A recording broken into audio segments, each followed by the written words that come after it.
Hello students, today we are discussing about how to balance the chemical equations. yesterday हमने ये आपको बताया था कि किस प्रकार से हम किसी अभिक्रिया के रासायनिक समीकरण के रूप में उसे लिखने के बाद हम उसे किस प्रकार से बैलेंस करते हैं, जिससे कि हमें लेफ्ट हैंड साइड के एटम्स की संख्या और राइट हैंड साइड के एटम्स की संख्या को इक्वल करने में मदद मिलती है।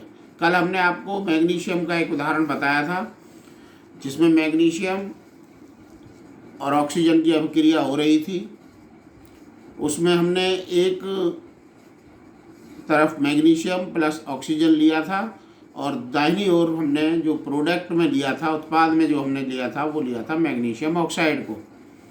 तो हमने जब बैलेंस करने की बात कही थी तो हमने आपसे कहा था कि इसमें 2 की मल्टीप्लाई हम कर लेते हैं और 2Mg प्लस O2 हो जाता है और 2MgO हमारे को बनकर प्राप्त हो जाता है मैग्नीशियम ऑक्साइड। इस प्रकार से हम उस समीकरण को बैलेंस कर लेते हैं। आज मैं आपको कुछ और एक ऑक्सीजन, क्योंकि ऑक्सीजन एक द्विपरमाणुक गैस है और हमें ये प्रकृति में इसी रूप में मिलती है।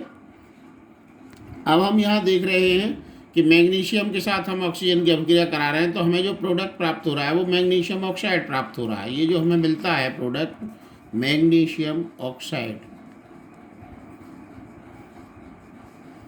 और जब हम इस मैग्नीशियम ऑक्साइड को बनाते हैं तो इसके बाद हम इसमें ये देखते हैं कि हमने जो अभिक्रिया में जो वो लिए हैं, एटम लिए हैं, वहाँ यहाँ हमने लिखा है Mg, तो हम इसको 2 कर लेते हैं। बैलेंस करने के लिए हम क्या करते हैं, दूसरी समीकरण लिख लेते हैं 2Mg प्लस O2 और जो प्रोडक्ट हमारा बना वो बना 2MgO मैग्नीशियम ऑक्साइड। इस प्रकार से हम इसे बैलेंस कर सकते हैं और हमें ये पता चल जाती है कि हमें इसमें 2 मैग्नीशियम के परमाणु अभिक्रिया में लेने हैं जिससे मैग्नीशियम ऑक्साइड। तो हम जब यहाँ देखते हैं कि मैग्नीशियम हमारे पास एक एटम है और ऑक्सीजन के हमारे पास 2 एटम है, तो हमारे को इधर राइट हैंड साइड में 2 ऑक्सीजन के एटम की आवश्यकता होगी। इसके लिए हम इसको यहाँ 2MgO कर लेते हैं। जब हम 2MgO कर लेते हैं इसे, तो क्योंकि हम इसमें आगे की तरफ संख्या बढ़ाते हैं तो इन दोनों परमाणुओं के लिए ये लागू होती है संख्या, अर्थात अब हमारे पास 2 Mg भी हो गए जो कि हमें आवश्यक नहीं थे, लेकिन हमें ऑक्सीजन के 2 अणु इधर दिखाने थे, इसलिए हमें 2 परमाणु दिखाने की वजह से हमने इधर यहाँ 2 की संख्या का मल्टीप्लाई कर लिया। अब हम इसको बैलेंस करने के लिए, क्योंकि इधर हमारे पास केवल एक ही Mg है, अब हम यहाँ पर Mg के आगे भी 2 संख्या को बढ़ा लेते हैं और हमारे पास ये एक संतुलित यानी बैलेंस्ड केमिकल इक्वेशन प्राप्त हो जाती है और हम इसे कहते हैं बैलेंस्ड केमिकल इक्वेशन। एक और एग्जाम्पल की सहायता से हम इसे समझने का प्रयास करेंगे कि कुछ अभिक्रियाएं जो है हमारी जो है ऑलरेडी बैलेंस्ड भी होती हैं। हम इसके लिए दूसरा उदाहरण लेते हैं सोडियम हाइड्रोक्साइड। सोडियम हाइड्रोक्साइड जो एक लिक्विड है, यानी एक तरह से हम इसको जलीय विलयन कह सकते हैं सोडियम हाइड्रोक्साइड का, और दूसरा हमारे पास है हाइड्रोक्लोरिक एसिड, यानी ये भी एक जलीय अवस्था में है, दोनों लिक्विड स्टेट में हैं। और हम जब इसकी अभिक्रिया कराते हैं तो हमें ये प्राप्त होता है सोडियम क्लोराइड।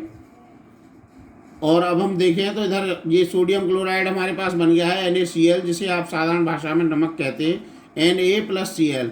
अब इधर हमारे पास 2 H बच रहे हैं लेफ्ट हैंड साइड में, तो ये दोनों H मिल करके यहाँ H2O का निर्माण करते हैं ऑक्सीजन के साथ अभिक्रिया करके। तो अब अगर हम इस समीकरण को बैलेंस करने की बात करें तो हम इन दोनों पक्षों का अवलोकन करते हैं, लेफ्ट हैंड साइड वाले का और राइट हैंड साइड वाले का। तो जब हम लेफ्ट हैंड साइड का अवलोकन करते हैं तो हमें प्राप्त होता है कि हमारे पास Na का एक एटम था जो राइट हैंड साइड में भी एक ही रहा। ऑक्सीजन के हमारे पास इधर एक एटम है और इधर भी एक ही एटम है दोनों तरफ, तो ये भी बैलेंस है।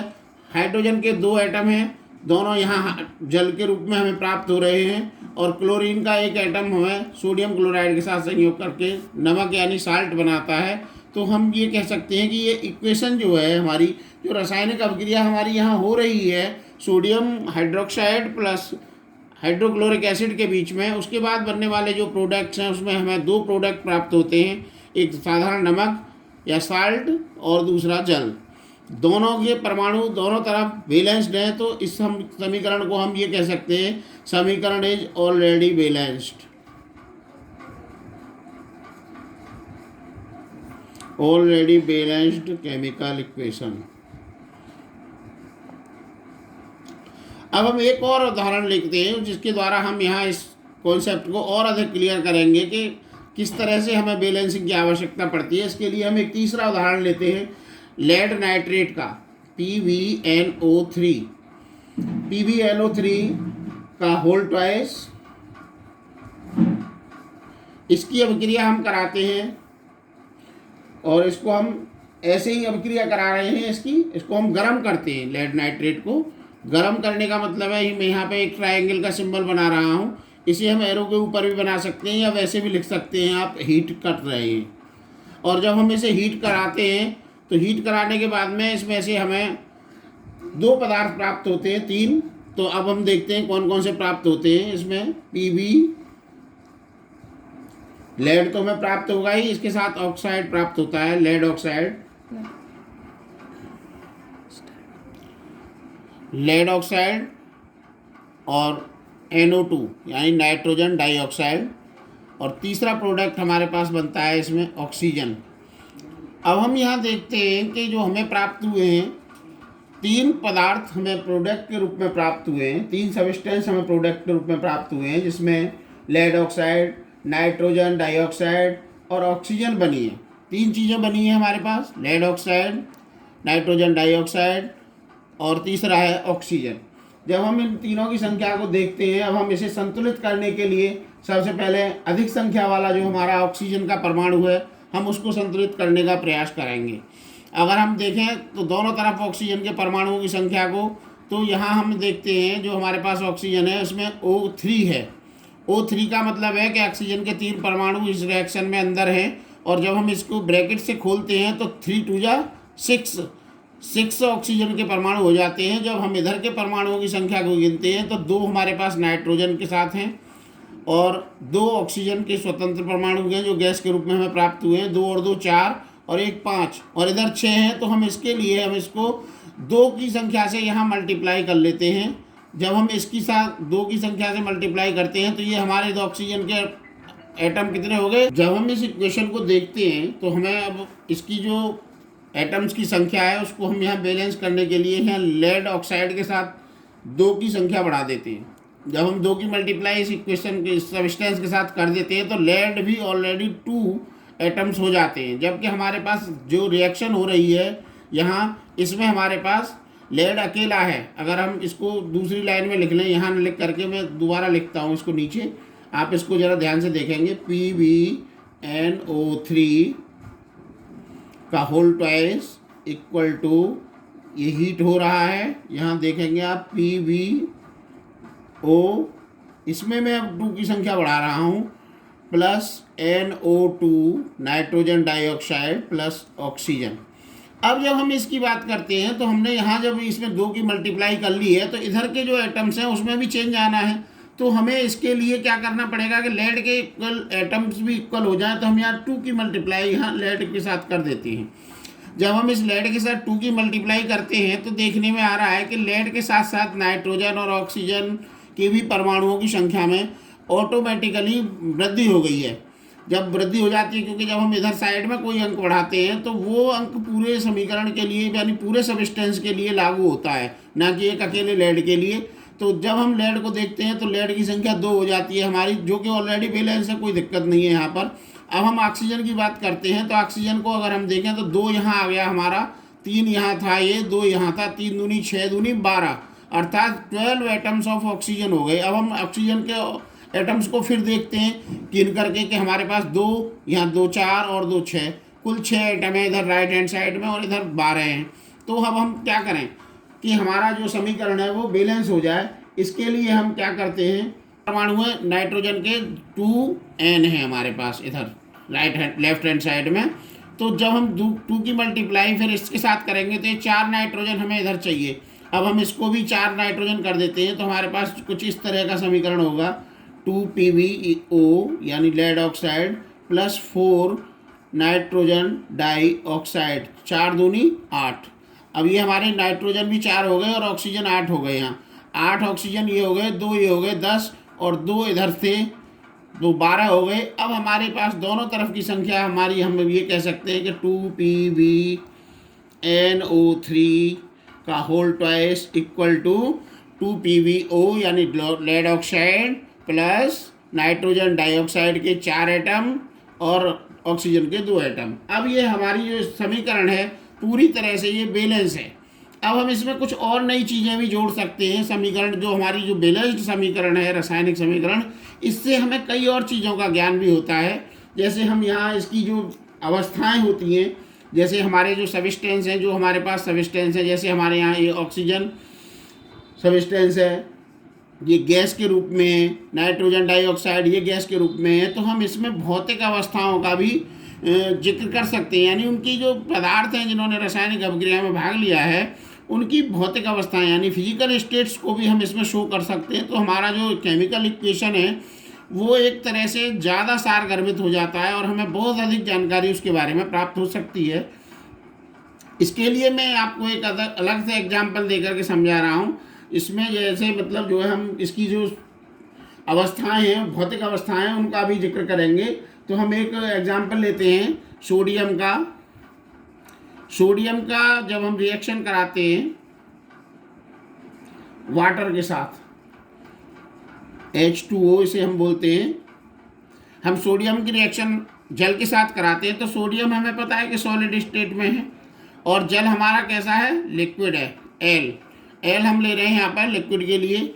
और जब हम इसकी अभिक्रिया इससे कराते हैं तो हमारे पास जो प्राप्त होता है वो प्राप्त होता है हमें NaOH यानी सोडियम हाइड्रोक्साइड। और इसकी जो अवस्था है इसको हम लिखेंगे तो यहाँ एक्वा यानी एक्वस यानी ये जलीय अवस्था में हमें प्राप्त हो रहा है। और चूँकि हम अब वही बैलेंस करने वाली बात देखेंगे हम, तो Na के साथ हमने यहाँ Na लिया, ये आ गया एक Na का एक एटम, H के एक एटम ने यहाँ भाग लिया क्रिया में, एक H हमारा बचा, लेकिन एक H बचता नहीं है, हमेशा H जो बचेगा वो डाई एटॉमिक गैस है जो हाइड्रोजन गैस के रूप में यहाँ हमें प्राप्त होगी।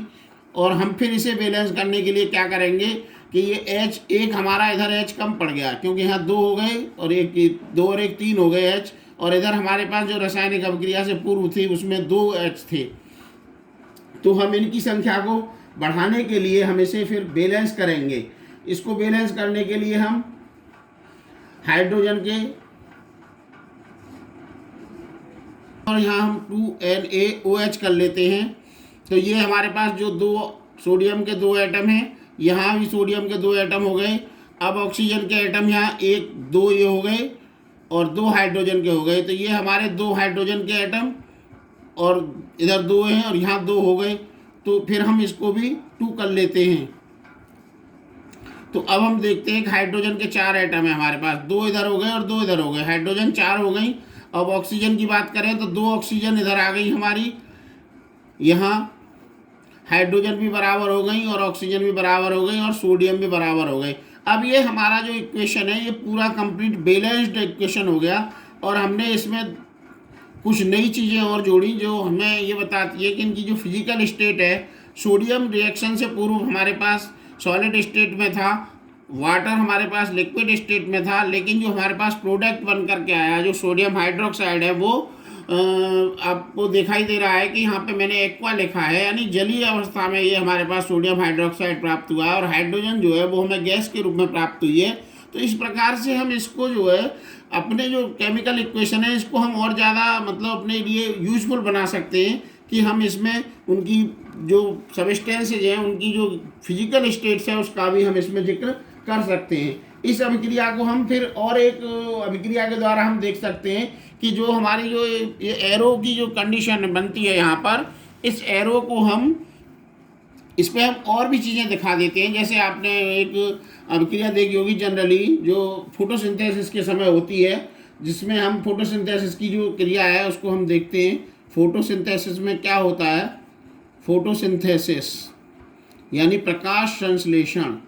प्रकाश संश्लेषण की जो क्रिया होती है ये जनरली ग्रीन प्लांट्स में होती है, जिसके द्वारा पौधे अपना भोजन बनाते हैं।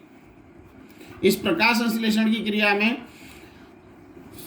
हमारे पास जो प्रकाश संश्लेषण की अभिक्रिया होती है उसकी कुछ कंडीशंस होती हैं। उसमें हम ये देखते हैं कि जो सूर्य का प्रकाश है उसके लिए बड़ा इसेंशियल है, और इसमें जब क्रिया होती है तो ये इसमें कार्बन डाइऑक्साइड का प्रयोग पौधे अपने लिए करते हैं, और इसके साथ जब कार्बन डाइऑक्साइड लेते हैं तो वो H2O का प्रयोग करते हैं, और H2O के साथ बना करके हम वो बनाते हैं अपने लिए स्टार्च यानी ग्लूकोज का निर्माण करते हैं। C6H12O6 इसका फॉर्मूला होता है, प्लस इसके साथ जो है ऑक्सीजन गैस बनती है और वाटर बनता है। डाइऑक्साइड के एटम्स भाग लेते हैं, और जो हमारे पास जो वाटर है वो 12 लेते हैं, 12H2O, और हम इधर देखते हैं कि C6 है, तो C6 हमारा इधर बैलेंस है, ये ग्लूकोज बनता है, इसको हम ग्लूकोज कहते हैं जी। और जी यहाँ पर जो आपने बनाया है ये ऑक्सीजन 6O2 बनता है, और यहाँ पर 6H2O बनता है, और आप इनकी फिजिकल स्टेट का भी जिक्र कर सकते हैं, यहाँ L लिख सकते हैं, और ऑक्सीजन के नीचे गैस लिख सकते हैं, या यहाँ ले सकते हैं इसको। ये ग्लूकोज जो है वो हमारा वो एक्वस फॉर्म में बनता है, AQ लिख सकते हैं इसके साथ, और ये हमारे पास L है पहले से ही, और ये G है यानी गैस है। तो ये हमने इस तरह से बताया कि आप किस तरह से रासायनिक समीकरण को बैलेंस कर सकते हैं। Thank you. हम जो है इन अपनी रासायनिक अभिक्रियाओं के समीकरणों को हम बैलेंस कर सकते हैं, और जो हमने प्रारंभ से ही आपको बताया है, इन वीडियो को लगातार आप देखते रहें कंटिन्यूसली। ये आपके लिए इस उद्देश्य बनाई गई है कि आप इससे अधिक शिक्षा ग्रहण करें और अपने भविष्य में अच्छे अंक लाने के लिए प्रेरित आप होंगे। Thank you for watching my video. I am ML Sharma from Khurja. Okay.